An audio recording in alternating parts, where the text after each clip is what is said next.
তো দেখো এটা আমি কি শাক কেটেছি, এটা হলো কুলেখাড়া শাক। তোমরা অনেকেই জানো এটা শরীরের পক্ষে খুব উপকার। তো আজকে আমি এই শাকটা রান্না করব। তো কিভাবে কি রান্না করি সেটা তোমাদের সঙ্গে সম্পূর্ণটাই শেয়ার করব। তো দেখো কড়াইয়ের তেলটা প্রায় গরম হয়ে গেছে। তো প্রথমে আমি পাঁচফোড়নটা দিয়ে দিলাম। তো পাঁচফোড়নটা একটু ভাজা ভাজা হয়ে যাক, তারপরে আমি শাকটাও দিয়ে দেবো।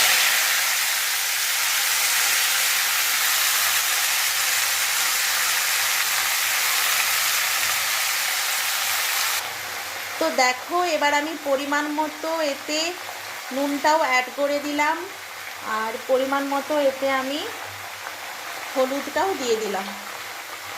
তো চলো এবার এটাকে আমি ঢাকাটা দিয়ে দিই। তো এটা একটু হতে থাক। তো দেখো প্রায় শাকটা হয়ে এসছে, তবে আর কিছুক্ষণ পর হয়ে যাবে।